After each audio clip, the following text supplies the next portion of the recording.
To eternal health. हमारे साथ हैं विश्व प्रसिद्ध आयुर्वेद आचार्य डॉक्टर प्रताप चौहान, जो कि दे रहे हैं आपकी समस्याओं का आयुर्वेदिक उपचार।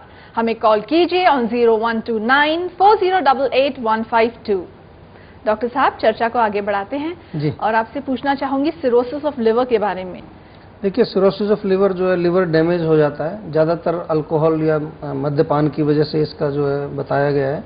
लेकिन हमारे यहाँ आयुर्वेद में जब हम इसकी चिकित्सा करते हैं तो इसको पित्त की एक डिजीज लेते हैं, क्योंकि पित्त जो है वो इस एरिया में कार्य करता है। लिवर का पूरा जो एरिया है, पाचन का जितना हमारा एरिया है वो पित्त प्रधान है। तो अल्कोहल से भी पित्त बढ़ता है, या ज़्यादा तंबाकू सेवन करने से, या ज़्यादा नॉनवेज खाने से, ज़्यादा गर्म चीज़ें खाने से, जिस भी कारण से पित्त बढ़ा, तो पित्त जब बढ़ता है तो वो लिवर का जो फंक्शन है वो थोड़ा खराब होना शुरू होता है। क्योंकि ऐसा समझ लीजिए, अगेन कॉमन भाषा में बात करें, कि जैसे तेजाब के अंदर लिवर को रख दिया आपने, ये समझ लीजिए।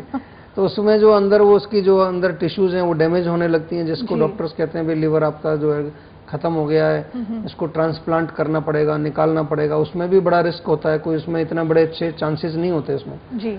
लेकिन हमारे आयुर्वेद में देखिए बहुत चमत्कारिक इलाज इसके हैं। चमत्कारिक तो क्या, सिंपल इलाज है। पित्त का शमन करते हैं, पित्त का विरेचन कराते हैं। विरेचन भी इसमें बहुत फायदा करता है, क्योंकि कई लोगों को वो पेट फूल जाता है, एसाइटिस हो जाता है। विरेचन कराते हैं और लिवर के लिए जो है टॉनिक देते हैं इसमें, टॉनिक। लेकिन इसमें बहुत हम ज़्यादा स्ट्रॉन्ग नहीं देते, क्योंकि लिवर जो है मेन हमारा पाचन संस्थान का मेन ऑर्गन है। जो भी चीज़ हम खाते हैं वो लिवर के ऊपर से ही होके गुजरती है। वो लिवर को ही उसमें काम करना पड़ता है पचाने के लिए जी। तो इसलिए हम कुछ जो है माइल्ड टॉनिक्स इसमें देते हैं। इसमें बहुत स्ट्रॉन्ग वाले शुरू में नहीं देते हैं। साथ में भोजन जो है बहुत हल्का रखा जाता है।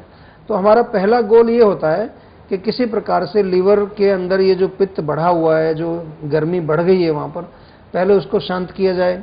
जो एक्स्ट्रा पित्त वहाँ पर है, जो तेजाब जैसे मैं कह रहा था, उसको बाहर निकाला जाए, विरेचन से निकाला जाए, या दवाई दे करके उसको वहीं न्यूट्रलाइज किया जाए। जब उसको मीडियम अच्छी मिल जाएगी लिवर को, तब उसके बाद हीलिंग वहाँ शुरू होती है और रिजल्ट्स आते हैं, इसमें अच्छे रिजल्ट्स आते हैं। लेकिन पेशेंट को बड़ा डिसिप्लिन रहना पड़ता है। ऐसा नहीं है कि वो खाता पीता रहे कुछ भी, बहुत स्ट्रिक्ट डाइट, लाइट डाइट तो इसमें बस समझ लीजिए जैसे कि बॉइल्ड वेजिटेबल खानी पड़ती है बस जी। या उबली हुई सब्जी, या सूप सब्जियों का, या पतली सी मूंग की दाल की खिचड़ी, क्योंकि लिवर को पचाना पड़ता है ना। तो आप कोई हैवी चीज खा ही नहीं सकते बिल्कुल भी। तो इस प्रकार से हम सिरोसिस ऑफ लिवर का जो है इलाज करते हैं जी। इसी के साथ हमारे अगले कॉलर लाइन पर हैं जी। हेलो हेलो, नमस्कार जी, हमारे कार्यक्रम में आपका बहुत बहुत स्वागत है। आपका शुभ नाम? हाँ जी, मेरा नाम गौरव है, मैं दिल्ली से बोल रहा हूँ। हाँ जी, बोलिए, क्या समस्या है आपकी? हाँ जी मैम, जैसे मैं अपने जैसे घर से ऑफिस के लिए जाता हूँ या ऑफिस से घर के लिए आता हूँ ना जी, तो मेरी मतलब नाक बहने लग जाती है और छींकें सी आने लग जाती है मुझे। अच्छा, देखो दिल्ली में अब तो वैसे पॉल्यूशन हमने सुना है कुछ कम हो गया है। वैसे पहले तो बहुत पॉल्यूशन हुआ करता था, लेकिन ये पॉल्यूशन का ही एक लक्षण इसमें जो मतलब कारण आपको शायद लगता है, क्योंकि घर से बाहर निकलते हो, फिर जब अंदर आते हो तो ठीक हो जाते हो, फिर बाहर निकलते हो फिर हो जाता है। क्योंकि बाहर जो है पॉल्यूशन मतलब डस्ट बहुत है और जो धुआं काफी है, और धुएं में भी काफी पॉइजनस चीजें हैं। तो किसी किसी का जो सिस्टम है वो उसको बर्दाश्त नहीं कर पाता है। आपकी नाक, आपका जो, क्योंकि यहीं से सांस लेते हैं हम लोग, तो इसलिए एक तो जो है आपको हमारे यहाँ पर एक आपको मिलता है। आप दिल्ली में रहते हैं, दिल्ली में हमारी 3-4 क्लिनिक्स हैं, किसी भी क्लिनिक पर आप संपर्क कर सकते हो। वहाँ पर नाक में डालने का आपको एक मिलेगा ऑयल, जिसको हम नस्से के लिए यूज करते हैं। नस्से जो हमारा एक पंचकर्म का चिकित्सा है, तो उसको लगाने से क्या है कि आपकी नेजल मेम्ब्रेन अंदर की वो मजबूत होगी। दूसरी चीज क्या होगी कि जो अंदर जो ब्लॉकेज है, कोई गंदगी अंदर जम गई है जिसकी वजह से आपकी नाक जो कमजोर हो गई है, वो गंदगी बाहर निकल जाएगी। और इसके साथ साथ जो है खाने के लिए आपको च्यवनप्राश भी मिल जाएगा वहीं पर। च्यवनप्राश का सेवन करना शुरू करिए, और थोड़ा कोशिश करिए जब आप बाहर जाते हैं, अगर ऐसी कहीं बहुत ज्यादा धुआं या बहुत धूल है रोड पर, कई बार मैं देखता हूँ, तो कोशिश करो, आजकल मास्क भी मिलते हैं, थोड़ा मास्क भी पहन सकते हैं, क्योंकि प्रोटेक्शन तो करना पड़ेगा आपको थोड़ा बहुत अपना। ऐसा नहीं है कि आप जो है, अगर जो लोग स्वस्थ हैं वो भी मास्क लगा सकते हैं, अगर ऐसी जगह पर कहीं है जहां बहुत ज्यादा पॉइजनस गैसें मौजूद हैं। तो इसको इस प्रकार से आपको कंट्रोल करना है।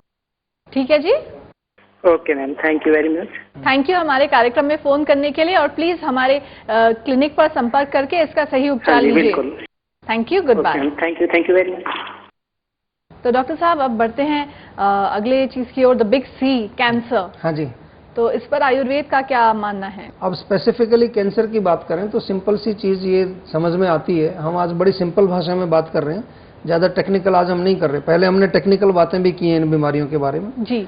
तो ये लगता है कि जो हमारे चैनल्स हैं उसमें कहीं कोई चीज़ रुक जाती है, कोई टॉक्सिन रुक जाता है, कोई आम रुक जाता है, वहाँ कोई कफ रुक जाता है। जब वो रुक जाता है तो वो रस जो वहाँ जा रहा था वो नहीं जाता पूरा, वो वहीं जमा होने लगता है। वहीं जमा होकर के उसका गांठ बनती है, फाइब्रॉइड बनता है, कुछ भी बनता है। और लेटर ऑन चल के, क्योंकि वहाँ पॉल्यूशन रेगुलरली अभी भी आ रहा है, वहाँ भी पॉल्यूशन वहाँ ऑलरेडी जमा हुआ है, टॉक्सिन जमे हुए हैं, तो वो उन सेल्स को दूषित करके और वो उसको कैंसरस मैलिग्नेंसी, और यही दूषित सेल जब सर्कुलेशन में मिलकर दूसरी जगह जाती हैं तो उसको मेटास्टेसिस बोलते हैं। तो कहने का मतलब ये है कि पहला लाइन ऑफ ट्रीटमेंट हमारा इसमें जो होता है कैंसर में, वो हम करते हैं स्रोतश शुद्धि। शोधन के लिए बहुत सारी औषधियाँ हमारे पास हैं आयुर्वेद में, काढ़े हैं, टैबलेट्स हैं और गुग्गुल की कुछ गोलियां होती हैं जो कि चैनल्स को साफ करती हैं। दूसरा, क्योंकि कैंसर में पेशेंट बहुत कमजोर हो जाता है, उसकी इम्यूनिटी पावर बहुत लो हो जाती है, तो इसमें हीरा भस्म देने का एक बताया गया आयुर्वेद में जी। तो उसके भी हमने कई ऐसी औषधि बनाई है जिसमें हीरे की भस्म डली होती है। वो बॉडी की इम्यूनिटी को मजबूत करती है। खास तौर से अगर हमारे पास पेशेंट आते हैं जो कीमो वगैरह चल रही है, उनकी ऑलरेडी रेडिएशन चल रहा है या एलोपैथिक दवाई भी चल रही है, जो कि हम रोकते नहीं है, हम कहते हैं आप वो भी चालू रखिए, ये भी चालू रखिए, क्योंकि कैंसर को हमें चारों तरफ से लड़ाई करनी पड़ती है जी। वो हमें मेन गोल ये है कि वो किसी तरह से फैल ना जाए।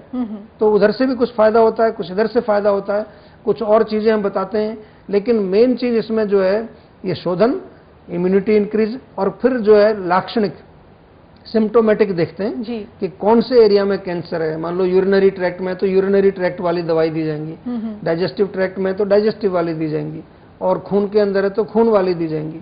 और इसके साथ साथ एक सिंपल सी टिप मैं आप सबको बताऊं इस कैंसर के बारे में कि एसिडिक फूड नहीं खाना चाहिए, अल्कलाइन फूड खाएं। अल्कलाइन मतलब जो खट्टा ना हो, तीखा ना हो, मिर्ची मसाले, और जो हम बार बार बोलते हैं पित्तवर्धक जो होता है जी। वो फूड ना खा के उसके विपरीत, क्योंकि ऐसा अभी कुछ लोगों का मानना है, विदेशों में भी साइंटिस्ट लोगों ने कुछ काम किया है कि कैंसर जो है वो एसिडिक सेल्स के ऊपर ही जो है जीवित रहता है जी। तो एसिड को कट कर दो तो वो भूखी मरेंगी सेल्स, और एल्कलाइन ज्यादा बढ़ाइए, उससे इम्यूनिटी बढ़ेगी आप जी। बिल्कुल जी। इसी के साथ एपिसोड का वक्त समाप्त हो गया है, लेकिन आपसे रिक्वेस्ट करूंगी अगर इनक्योरेबल डिजीजेस पर आप दर्शकों को कोई संदेश दे दें।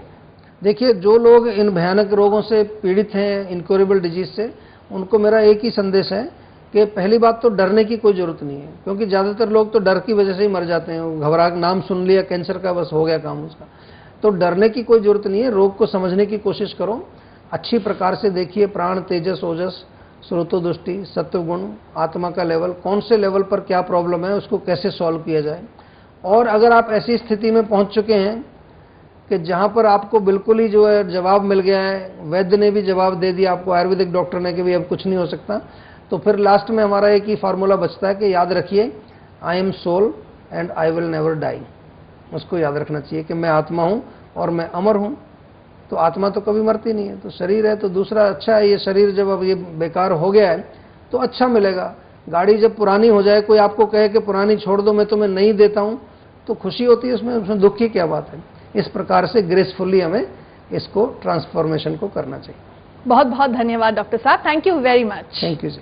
डरने की क्या बात है, डॉक्टर चौहान आपके साथ है। दोस्तों, एपिसोड का वक्त तो समाप्त हो रहा है, लेकिन आप लोग नोट कर लीजिए हमारा पता, जीवा आयुर्वेद, जीवा मार्ग, sector 21B, Faridabad, Haryana, pin 121001, India. हमारा ईमेल आईडी है info@jiva.com। हमारी वेबसाइट है www.jiva.com। हमारा फोन नंबर है 01294088 ये सफर बहुत है कठिन, मगर ना उदास हो मेरे हम सफर। दोस्तों, राहों में चाहे कितनी कठिनाई, कितनी मुश्किलें क्यों ना आए, लेकिन अगर आप हिम्मत नहीं हारोगे तो अंत में आपको जीत जरूर मिलेगी, क्योंकि नहीं रहने वाली ये मुश्किलें अगले मोड़ पे हैं मंजिलें। हम यही उम्मीद करते हैं कि आपको आपके सेहत की मंजिल अवश्य मिले। इसी कामना के साथ मैं शिल्पा आपसे लेना चाहूंगी विदा। हमारी कामना आपका आनंदमय जीवन। गुड बाय, नमस्कार।